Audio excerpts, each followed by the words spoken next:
नमस्कार दोस्तों। कभी ना कभी अकेले में, रात के सन्नाटे में ये सवाल आपके दिमाग में जरूर आया होगा कि आखिर मौत के बाद क्या होता है। जब सांसें रुक जाती हैं, शरीर ठंडा पड़ जाता है और लोग उस शरीर को जला देते हैं या दफना देते हैं, तब वो चीज जिसे हम आत्मा या सोल कहते हैं, वो कहां जाती है? क्या वो यहीं भटकती रहती है? क्या वो किसी और दुनिया में चली जाती है, या फिर अंधेरा सिर्फ यूं हमेशा के लिए अंधेरा? दुनिया के हर धर्म में इसका अलग जवाब है, लेकिन हिंदू धर्म का गरुड़ पुराण मृत्यु के बाद के सफर का इतना बारीक और हैरान कर देने वाला वर्णन करता है कि सुनकर किसी के भी रोंगटे खड़े हो जाएं। गरुड़ पुराण के अनुसार मौत अंत नहीं है। मौत तो बस एक लंबे, कठिन और रहस्यमयी सफर की शुरुआत है। आज के इस वीडियो में हम उसी अनजान सफर पर चलेंगे, मृत्यु के पहले क्षण से लेकर यमराज के दरबार तक और फिर नए जन्म तक। आखिर आत्मा के साथ क्या क्या होता है? तो चलिए इस रहस्य से पर्दा उठाते हैं। शुरुआत होती है मृत्यु के बिल्कुल करीब पहुंचने से। गरुड़ पुराण कहता है कि जब मौत आती है तो इंसान बोलना चाहता है, लेकिन बोल नहीं पाता। उसके गले में एक घुटन सी होती है। उसे अपने आसपास खड़े रिश्तेदार दिखाई तो देते हैं, पर वो उन्हें पहचान नहीं पाता। और ठीक उसी वक्त उस इंसान को यमदूत दिखाई देने लगते हैं। ये यमदूत देखने में बेहद डरावने होते हैं। उनकी आंखें गुस्से से लाल होती हैं, हाथ में बड़े बड़े हथियार होते हैं और उनका रंग काला होता है।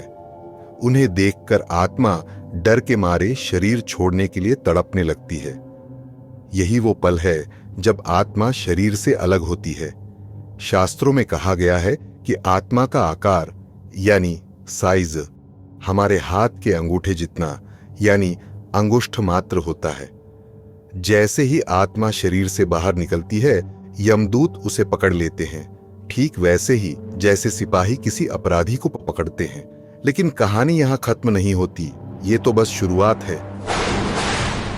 यमदूत उस आत्मा को पकड़कर तुरंत यमलोक की तरफ ले जाते हैं। लेकिन ये पहली यात्रा आखिरी यात्रा नहीं होती। ये बस एक डेमो होता है। यमदूत उस आत्मा को यमलोक के दरवाजे तक ले जाते हैं ताकि उसे दिखाया जा सके कि उसका आने वाला वक्त कैसा होगा। वहां उसे नर्क की यानी हेल की थोड़ी सी झलक दिखाई जाती है। आत्मा घबरा जाती है, रोती है, अपने किए हुए पापों को याद करती है। इसके बाद यमदूत उस आत्मा को वापस धरती पर उसके घर छोड़ जाते हैं। जी हां, मौत के बाद तुरंत आत्मा हमेशा के लिए नहीं जाती, वो वापस आती है। अब आप सोचेंगे कि वो वापस क्यों आती है?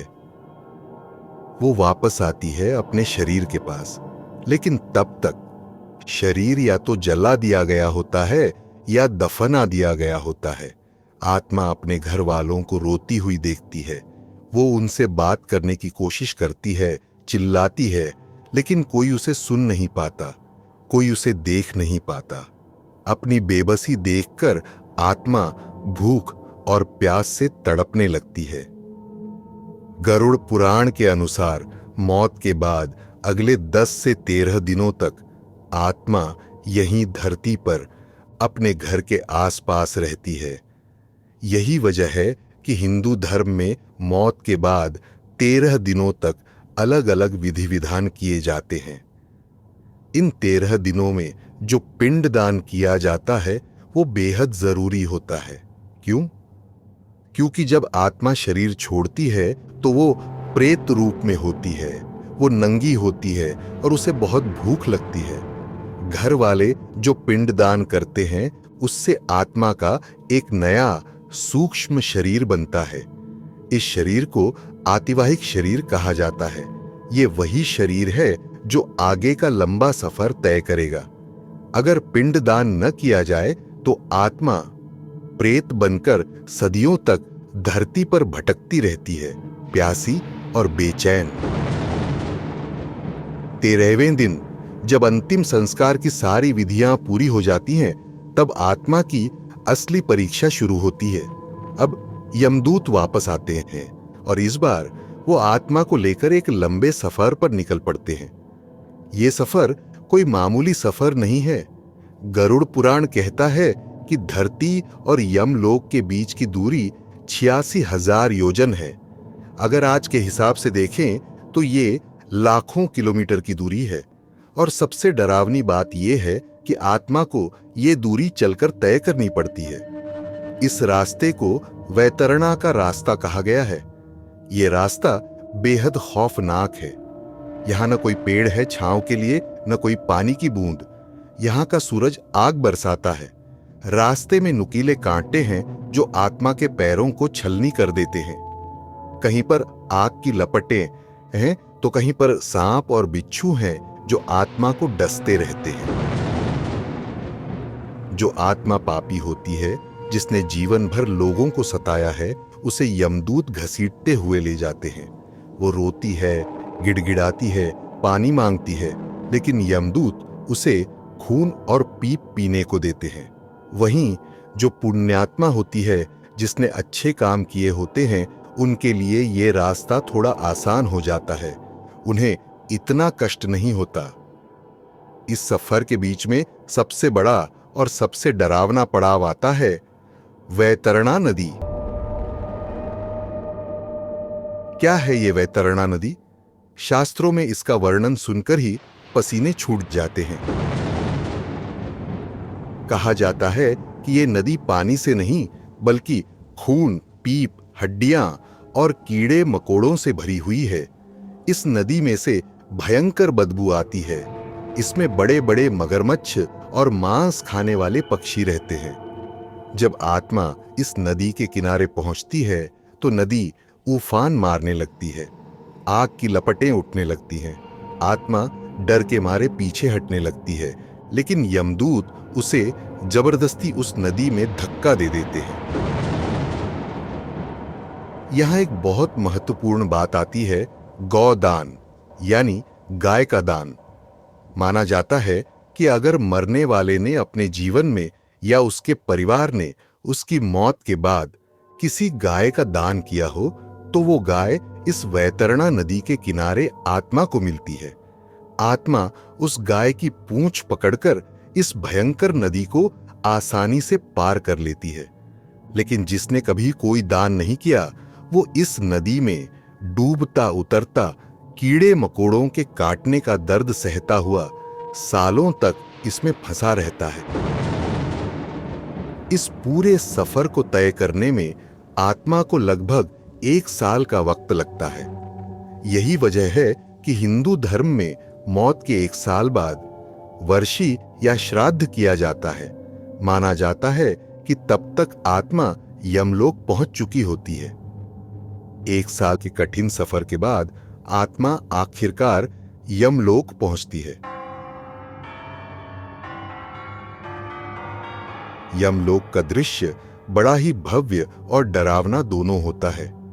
यहाँ का मुख्य द्वार, जिसे धर्म ध्वज कहते हैं, वहां पर आत्मा को रोका जाता है। यहाँ आत्मा का सामना होता है चित्रगुप्त से। चित्रगुप्त यमराज के अकाउंटेंट हैं। उनके पास एक मोटी सी किताब होती है जिसे अग्रसंधानी कहा जाता है। इस किताब में दुनिया के हर इंसान के हर एक पल का हिसाब लिखा होता है। आपने कब झूठ बोला, कब किसी की मदद की, कब किसी का दिल दुखाया और कब किसी भूखे को खाना खिलाया, सब कुछ इसमें दर्ज होता है। कुछ भी छुपा नहीं रहता। चित्रगुप्त वो किताब खोलते हैं और यमराज को आत्मा के कर्मों का हिसाब सुनाते हैं। अब बारी आती है फैसले की। यमराज, जो मृत्यु के देवता हैं, अपने सिंहासन पर विराजमान होते हैं। पापियों के लिए उनका रूप भयंकर होता है, काली चमड़ी, लाल आंखें और हाथ में काल दंड। लेकिन अच्छे लोगों के लिए वो शांत और सौम्य दिखाई देते हैं। यमराज फैसला सुनाते हैं।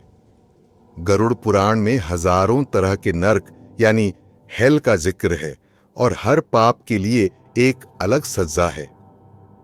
कुछ प्रमुख सजाओं के बारे में सुनिए। जो लोग झूठी गवाही देते हैं या धोखा देते हैं, उन्हें रौरव नरक में भेजा जाता है। वहां रुरु नाम के जानवर होते हैं जो सांप से भी ज्यादा जहरीले होते हैं। वो आत्मा को नोचते हैं। जो लोग शराब पीते हैं या नशा करते हैं और अपने परिवार को बर्बाद करते हैं, उन्हें पिघला हुआ लोहा पिलाया जाता है। जिसने अपने जीवन में सिर्फ मांस खाया हो और बेगुनाह जानवरों को मारा हो, उन्हें कुंभी पाकम नरक में तेल के खौलते हुए कढ़ाई में तला जाता है। और जो लोग अपने माँ बाप या गुरुजन का अपमान करते हैं, उन्हें ऐसे नरक में डाला जाता है जहां हर तरफ सिर्फ मलमूत्र और कीड़े होते हैं।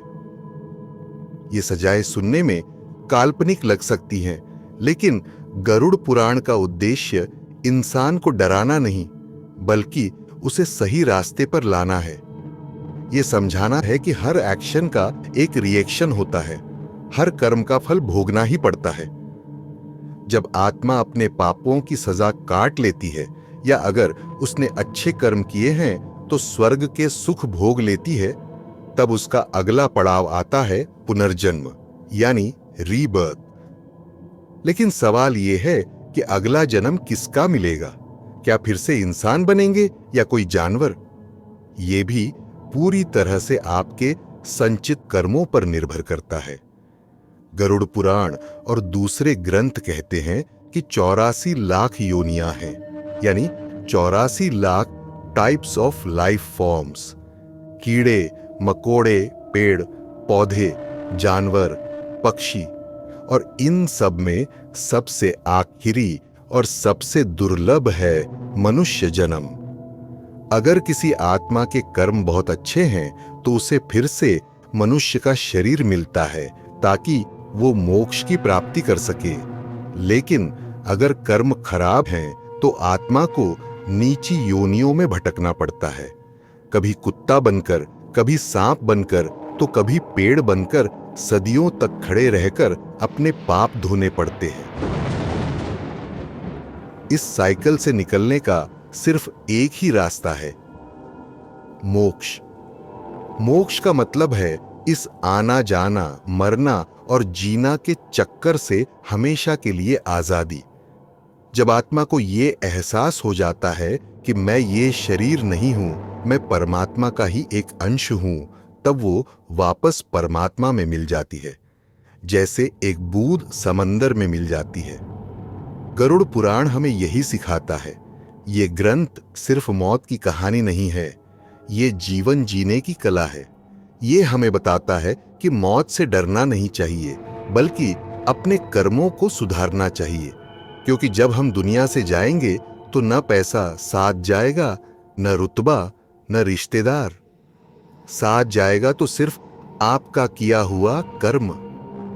इसलिए जितना हो सके अच्छे काम करें, किसी का दिल न दुखाएं और दान पुण्य करते रहें, क्योंकि अंत में वही आपका असली साथी बनेगा उस अनजान सफर पर। उम्मीद है कि आज की ये जानकारी आपको पसंद आई होगी। इस विषय पर आपके क्या विचार हैं, हमें कमेंट करके जरूर बताएं। धन्यवाद।